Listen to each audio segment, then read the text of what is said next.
इस वीडियो में हम लोग जानेंगे रासायनिक समीकरण क्या होता है और रासायनिक समीकरण कितने प्रकार होते हैं। रासायनिक समीकरण को संतुलित किस प्रकार से किया जाता है और रासायनिक समीकरण को संतुलित करने के लिए किस विधि का उपयोग करते हैं। तो सबसे पहले हम रासायनिक समीकरण की परिभाषा जानेंगे। तो रासायनिक अभिक्रियाओं को सूत्रों और संकेतों के रूप में व्यक्त करना ही रासायनिक समीकरण कहलाता है।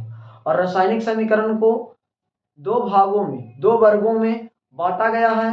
तो पहला को बोलते हैं संतुलित रासायनिक समीकरण, जिसे अंग्रेजी में बैलेंस्ड इक्वेशन के नाम से जानते हैं, और दूसरा को बोलते हैं अनबैलेंस्ड इक्वेशन, जिसे हिंदी में है ना असंतुलित रासायनिक समीकरण के नाम से जानते हैं।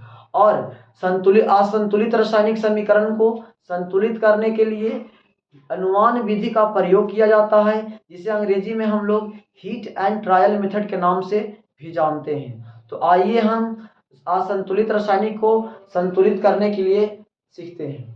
सबसे पहले दिया गया है पहला इक्वेशन, कार्बन डाइऑक्साइड जल के साथ रिएक्शन कर रहा है, तो कार्बोहाइड्रेट वाष्प के रूप में जल और ऑक्सीजन गैस निकाल रहा है। तो इस समीकरण को हम लोग संतुलित करने के लिए जानेंगे। यह समीकरण जो है असंतुलित है ना।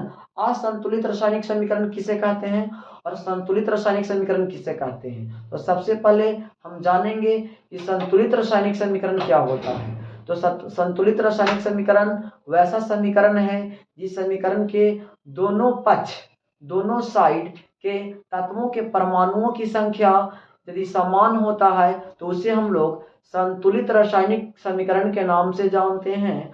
और जब समीकरण के दोनों ओर तत्वों के परमाणु की संख्या समान नहीं होता है तो उसे हम लोग असंतुलित रासायनिक समीकरण के नाम से जानते हैं। तो असंतुलित रासायनिक समीकरण ये सभी दिया गया है और उसे हम लोग हीट एंड ट्रायल मेथड यानी कि अनुमान विधि के प्रयोग करके ये सभी असंतुलित रासायनिक समीकरण को संतुलित करने के लिए सीखेंगे। तो आइए इस असंतुलित रासायनिक समीकरण को हम संतुलित करने के लिए सीखते हैं। तो सबसे पहले है कार्बन डाइऑक्साइड और जल रिएक्शन आपस में किया, कार्बोहाइड्रेट जल और O2 गैस निकाल रहा है।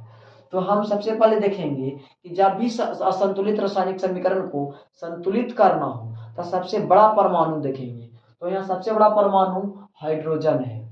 हाइड्रोजन के है ना RHS में संख्या, हाइड्रोजन परमाणु के RHS में संख्या है ना 12 2 14 है। मतलब कि RHS में हाइड्रोजन की कुल संख्या 14 है। और यदि हम इसे LHS में देखा जाए देखें तो हाइड्रोजन की संख्या 2 है। तो यदि हम इसे बैलेंस करना चाहते हैं सबसे पहले हाइड्रोजन की, क्योंकि हाइड्रोजन की परमाणु की संख्या ज़्यादा है, तो बैलेंस करने के लिए सबसे पहले बड़ा परमाणु को हम लोग बैलेंस करेंगे और उसके बाद छोटा छोटा परमाणु को हम लोग बैलेंस करेंगे। तो हाइड्रोजन 12 और यहाँ हाइड्रोजन 2 है, तो 12 2 14 हो गया। LHS में हाइड्रोजन की संख्या RHS में 14 हो गया और LHS में 2 है। तो इससे सबसे पहले हम लोग हाइड्रोजन की संतुलित करेंगे।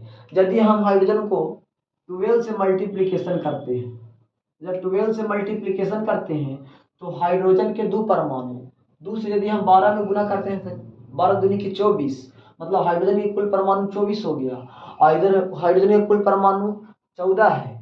यदि हम इसमें 6 से गुना करते हैं तो हाइड्रोजन के 2 परमाणु था, 2 छक 12 मतलब 12 परमाणु, हाइड्रोजन के 12 परमाणु और यहाँ हाइड्रोजन के 12 परमाणु, तो 12 12 24, मतलब कि LHS में हाइड्रोजन के 12 परमाणु और RHS में हाइड्रोजन के 12 परमाणु है। तो हाइड्रोजन अब बैलेंस हो गया। अब हम लोग ऑक्सीजन के देखेंगे कि ऑक्सीजन बैलेंस है या नहीं है। तो देखेंगे कि LHS में ऑक्सीजन की कुल संख्या 14 है। कैसे 14 है आइए हम लोग देखते हैं। देखिए ऑक्सीजन के 1 परमाणु है और ऑक्सीजन के 1 परमाणु में 12 से गुना किए, तो 1 में 12 से करें तो 12 परमाणु ऑक्सीजन के और 2 परमाणु यहाँ है तो 14 परमाणु। यदि RHS में देखा जाए तो ऑक्सीजन के 6 परमाणु यहाँ है, 1 परमाणु था 6 से गुना किए तो 6 परमाणु ऑक्सीजन के और यहाँ 2 परमाणु ऑक्सीजन के, तो 8 परमाणु है और 6 यहाँ है तो 8 6 14, मतलब कि ऑक्सीजन ऑलरेडी बैलेंस हो गई। अब देखेंगे हम लोग, है ना, कार्बन की। तो कार्बन के LHS में परमाणु की संख्या 1 है, और इस साइड में कार्बन की परमाणु की संख्या, है ना, 6 है। इस साइड में कार्बन की परमाणु की संख्या 6 है, और इस साइड में कार्बन की परमाणु की संख्या 1 है। तो इसे संतुलित करने के लिए, है ना, 6 से गुना करेंगे। यदि हम 6 से गुना करते हैं तो ऑक्सीजन अनबैलेंस हो जाता है। देखिए, कार्बन के 6 परमाणु और कार्बन 6 परमाणु, अब ऑक्सीजन के परमाणु 12 हो जाएगा, है ना। ऑक्सीजन के परमाणु 12 हो जाएगा, मतलब कि 2 6 को 12 है, ऑक्सीजन के 12 परमाणु। तो यदि इधर हम 6 से गुना किए तो यहाँ भी हमको 6 से गुना करना होगा। ये हो गया बैलेंस, बैलेंस हो गया। अब हम लोग, है ना, और दूसरा इक्वेशन का है ना, दूसरा इक्वेशन मतलब दूसरा समीकरण को संतुलित करने के लिए जानेंगे। तो आइए हम लोग इसे संतुलित करते हैं। सोडियम हाइड्रोक्साइड और कार्बन डाइऑक्साइड आपस में रिएक्शन कर रहा है, झगड़ा कर रहा है, झगड़ा, है ना। तो झगड़ा करता है तो सोडियम कार्बोनेट प्लस पानी बाहर निकाल रहा है ना, जल। अब देखिए, तो ये संतुलित नहीं है, असंतुलित रासायनिक समीकरण है। कैसे हम लोग समझेंगे कि असंतुलित रासायनिक समीकरण है? आइए देखते हैं। सोडियम, देखिए सोडियम ये ना ये है, बड़ा के साथ छोटा फ्री रहेगा, अकेले है ना। तो सोडियम के परमाणु एगो, इधर सोडियम के परमाणु दो, तो अनबैलेंस तो है ही है। देखिए ना, साफ पता चल रहा है कि अनबैलेंस है इक्वेशन। तो इसको हम लोग किस प्रकार से संतुलित करेंगे? अनबैलेंस तो बैलेंस कैसे करेंगे? तो सबसे पहले हम लोग बड़ा परमाणु को सबसे पहले बैलेंस करते हैं। तो बड़ा परमाणु क्या था, देख रहे हैं कि ऑक्सीजन। देखिए ऑक्सीजन, RHS में ऑक्सीजन की संख्या 3 है, और एक यहाँ 4 गो हो गया। और इधर LHS में ऑक्सीजन की संख्या कितना है? तो LHS में ऑक्सीजन की संख्या अभी 3 है, 3, 2 यहाँ, 1 यहाँ है, तो इसका संख्या हो गया 3। और RHS में है 4 और LHS में है 3, तो अनबैलेंस है ऑक्सीजन। तो हम क्या करेंगे, 2 से यहाँ गुना कर देंगे। ऑक्सीजन के एक परमाणु 2 से गुना किए तो 2 हो गया, और 2 ही यहाँ 4। और RHS में हम लोग क्या देख रहे हैं कि ऑक्सीजन के एक परमाणु और 3 गो यहाँ था, तो जोड़ दीजिए 4, मतलब ऑक्सीजन बैलेंस हो गया। 4 LHS में भी 4 गो और RHS में भी 4 गो। अब आइए, अब सोडियम भी देख रहे हैं कि बैलेंस हो गया। अपने से डरा के लगता है, ये देखिए सोडियम की संख्या 2 और यहाँ भी सोडियम की संख्या 2, तो बैलेंस हो गया। अब देखते हैं कार्बन की संख्या। तो कार्बन RHS में 1 है और कार्बन LHS में भी 1 है, तो बैलेंस हो गया। अब हम लोग तीसरा तीसरा करेंगे। तीसरा देखिए मैग्नीज ऑक्साइड है और हाइड्रोक्लोरिक अम्ल, जो हमारे उदर में रहता है, आमाशय में, पेट में खाना खाइएगा ना, पचाने का काम करता है ना। देखिए मैग्नीज, मैग्नीज ऑक्साइड और हाइड्रोक्लोरिक अम्ल आपस में लड़का झगड़ा कर रहा है। झगड़ा करेगा तो देखिए मैग्नीशियम क्लोराइड बना रहा है, और जल प्लस में क्लोरीन गैस बाहर निकल रहा है। चलिए हम देखेंगे कि यह, है ना, यह अनबैलेंस है, इसको हम लोग बैलेंस करेंगे, समीकरण को संतुलित करेंगे। तो सबसे पहले हम लोग देखेंगे कि बड़ा परमाणु, है ना, बड़ा परमाणु ही है ना, जैसे क्लोरीन के भी कर सकते हैं या ऑक्सीजनों के कर सकते हैं। सबसे पहले हम लोग ऑक्सीजन के करते हैं। तो सबसे पहले हम ऑक्सीजन के करेंगे। तो RHS में ऑक्सीजन की संख्या देख रहे हैं कि ऑक्सीजन की संख्या 1 है, बट लेकिन LHS में ऑक्सीजन की संख्या 2 है। जिसको हम लोग किस प्रकार से संतुलित करेंगे? तो ऑक्सीजन की परमाणु की संख्या 2 है और है ना, RHS में ऑक्सीजन की परमाणु की संख्या 1 है, तो 2 से गुना कर देंगे। तो ऑक्सीजन का परमाणु 1 था, 2 से गुना किए तो 1 दूनी के 2, ऑक्सीजन इधर भी 2 और इधर भी 2 हो गया, है ना। तो ऑक्सीजन बैलेंस हो गया। अब हम लोग क्लोरीन के देखेंगे। अब हम लोग क्लोरीन के देखेंगे। अब हम लोग क्लोरीन के देखेंगे। क्लोरीन की देखिए संख्या 2 है, क्लोरीन के 2 परमाणु, और इधर क्लोरीन के 2 परमाणु, तो 2 2 4 परमाणु क्लोरीन के हो गया। RHS में, LHS में क्लोरीन के 1 परमाणु है। तो इसको संतुलित करने के लिए हम लोग क्या करेंगे? इसको संतुलित करने के लिए हमें 4 से गुना करना पड़ेगा, 4 से गुना करने पड़ेगा। तो क्लोरीन 4 गो हो गया, है ना। मतलब कि LHS में भी क्लोरीन की संख्या कितना, 4, और क्लोरीन की संख्या 2 और क्लोरीन की संख्या 2, तो इधर भी 4 गो इधर भी 4 गो, बैलेंस हो गया क्लोरीन। अब हम लोग किसको देखेंगे? तो हम तो ऑक्सीजन के भी कर दिए और क्लोरीन के भी बैलेंस कर दिए। अगर हम हाइड्रोजन के देखेंगे तो हाइड्रोजन की परमाणु की संख्या RHS में कितना है? तो देखिए हाइड्रोजन के 2 परमाणु था, 2 से गुना किए तो दोनों कितना हो गया, 4 हो गया।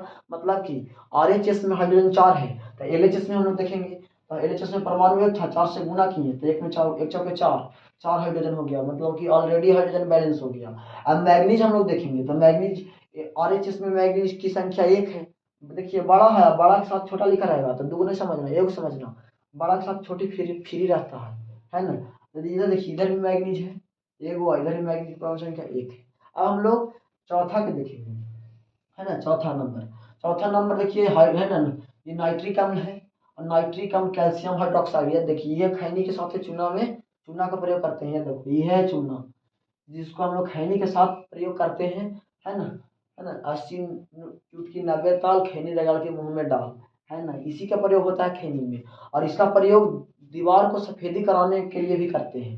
जब हम सफेदी कराने के लिए करते हैं तो कार्बन वायुमंडल से कार्बन डाइऑक्साइड प्राप्त करके कैल्शियम कार्बोनेट और भाप बाहर निकल देता है, जिसके कारण चमक आ जाता है। तो नाइट्रिक अम्ल और कैल्शियम हाइड्रोक्साइड, नाइट्रिक अम्ल और कैल्शियम हाइड्रोक्साइड जिसे खैनी के साथ प्रयोग किया जाता है, वह चूना है। इसको हम लोग, है ना, बुझा हुआ चूना कहते हैं। इसे भाखड़ा चूना के नाम से भी जाना जाता है। चलिए, है ना, बुझा हुआ चूना आपस में रिएक्शन किया, लड़ाई झगड़ा करके कैल्शियम नाइट्रेट और जल बाहर निकाल दिया, कैल्शियम नाइट्रेट और जल बाहर निकाल दिया। अब इसको हम संतुलित करेंगे, संतुलित नहीं है। सबसे पहले हम लोग संतुलित किसको करेंगे, सबसे पहले फिर ऑक्सीजन को संतुलित करेंगे। तो सबसे पहले देखेंगे कि एलएचएस में ऑक्सीजन की संख्या कितना है। तो देखिए ऑक्सीजन की संख्या यहाँ 3 है, ऑक्सीजन की संख्या यहाँ 3 है, और यहाँ ऑक्सीजन के परमाणु 3 और यहाँ ऑक्सीजन के परमाणु 1, लेकिन 2 से गुना हो गया तो ये 2 हो गया।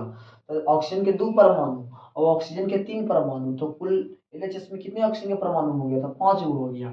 इधर हम लोग देखेंगे तो देखिए ऑक्सीजन के 3 से गुना हुआ है, 3 माने 3 परमाणु, ऑक्सीजन के 3 परमाणु और 2 से गुना हुआ है तो द्वितीय आई 6, ऑक्सीजन के 6 परमाणु और एक यहाँ है, तो टोटल 7 परमाणु हो गया। तो अनबैलेंस है, इधर ऑक्सीजन है 7 गो और इधर ऑक्सीजन है 5 गो। इसको हम लोग बैलेंस किस प्रकार से करेंगे, तो इसको बैलेंस करने के लिए सबसे पहले हम लोग क्या करेंगे, तो बैलेंस करने के लिए 2 से इधर गुना करो, 2 से गुना करेंगे, 2 से गुना करेंगे तो देखिए ऑक्सीजन के 3 परमाणु था, 2 से गुना किए थे तो 3 दूनी के 6 पहले से था, और देखिए ऑक्सीजन के 1 परमाणु 2 से गुना किए था, 1 दूनी के 2, 6 2 8। अब हम लोग इधर भी 8 करने के लिए सोचेंगे एलएचएस में भी, तो यहाँ 3 गो है, ऑलरेडी 3 गो है, यहाँ ऑक्सीजन 2 गो है। यदि हम यहाँ अपना 2 से गुना करते हैं, 2 से गुना करते हैं तो ऑक्सीजन के 3 परमाणु 3 दूनी के 6 मान 6 परमाणु और 6 2 8 परमाणु, है ना। तो 8 परमाणु एलएचएस में भी हो गया, 8 परमाणु आरएचएस में भी हो गया, ऑक्सीजन बैलेंस हो गया। अब हम लोग हाइड्रोजन के देखेंगे, तो सबसे पहले एलएचएस में हाइड्रोजन की संख्या देखेंगे कि एलएचएस में हाइड्रोजन की संख्या क्या है। तो एलएचएस में हाइड्रोजन की संख्या पर हाइड्रोजन के परमाणु 1 था, 2 से गुना किए तो हाइड्रोजन के 2 परमाणु हो गया, और हाइड्रोजन की यहाँ पर 1 था, यह 2 से गुना है तो हाइड्रोजन के 2 परमाणु ही आता, 2 परमाणु और 2 परमाणु, तो हाइड्रोजन के एलएचएस में 4 परमाणु हो गया। अब हम लोग देखेंगे कि हाइड्रोजन के आरएचएस में कितना परमाणु है, तो हाइड्रोजन के 2 परमाणु था, 2 से गुना हो गया तो 2 दूनी के 4, है ना। हाइड्रोजन के आरएचएस में भी 4 को परमाणु और हाइड्रोजन के एलएचएस में भी 4 को परमाणु, तो हाइड्रोजन ऑलरेडी बैलेंस है। अब हम लोग देखेंगे नाइट्रोजन के, तो नाइट्रोजन की संख्या एलएचएस में, नाइट्रोजन की संख्या एलएचएस में देखिए नाइट्रोजन परमाणु 1 है, 2 से गुना हुआ है तो 1 दूनी के 2, मतलब नाइट्रोजन परमाणु की संख्या 2 है। और आरएचएस में देखा जाए तो नाइट्रोजन परमाणु की संख्या 1 है, लेकिन 2 से गुना हो गया था, 1 दूनी के 2, नाइट्रोजन परमाणु की संख्या इधर भी क्या है, आरएचएस में 2 है, तो इधर भी 2 इधर भी 2, मतलब कि नाइट्रोजन बैलेंस है। अब हम लोग कैल्शियम के जानेंगे, तो कैल्शियम के परमाणु है ना, परमाणु की संख्या इधर 1 है, कैल्शियम की परमाणु 1 है इधर एलएचएस में, और इधर पर कैल्शियम क्या परमाणु है ना, 1 परमाणु, तो कैल्शियम भी क्या है, दोनों साइड बैलेंस है। अब हम लोग, है ना, पचमा को जानेंगे, बैलेंस करने के लिए सीखेंगे। फेरस ऑक्साइड को एल्यूमिनियम के साथ रिएक्शन कराया जा रहा है, अभिक्रिया कराया जा रहा है, झगड़ा कराया जा रहा है। तो जब हम झगड़ा कराएंगे फेरस ऑक्साइड को एल्यूमिनियम के साथ, तो एल्यूमिनियम ऑक्साइड और फेरस बाहर निकल जा रहा है। तो देखिए फेरस, है ना, सबसे पहले ऑक्सीजन के हम लोग है ना संतुलित करेंगे, तो ऑक्सीजन के 3 परमाणु इस साइड में है, ऑक्सीजन के 3 परमाणु इस साइड में भी है, मतलब कि ऑक्सीजन ऑलरेडी बैलेंस है। अब हम लोग देखेंगे एल्यूमिनियम, है ना, तो एल्यूमिनियम देखा जाए तो एल्यूमिनियम के एलएचएस में परमाणुओं की संख्या 1 है और आरएचएस में परमाणुओं की संख्या 2 है, तो इसको संतुलित करने के लिए क्या करेंगे, 2 से मल्टीप्लिकेशन करना पड़ेगा, 2 से मल्टीप्लिकेशन करना पड़ेगा। अच्छा आप देखिए ऑल एल्यूमिनियम क्या हो गया, बैलेंस हो गया, एल्यूमिनियम के 2 परमाणु इस साइड में भी एल्यूमिनियम के 2 परमाणु बैलेंस हो गया, ऑक्सीजन के 3 परमाणु ऑक्सीजन के 3 परमाणु बैलेंस है। अब हम लोग बैलेंस किसको करेंगे, अब हम लोग फेरस के, मतलब लोहा, जिसका अंग्रेजी में आयरन भी बोलते हैं, तो फेरस परमाणु दो गो है, उधर फेरस परमाणु एगो है, तो ये 2 से गुना कर देंगे तो फेरस परमाणु इधर भी 2 गो हो गया। तो आज इस वीडियो में क्या सीखे, असंतुलित रासायनिक समीकरण को संतुलित करने के लिए सीखे।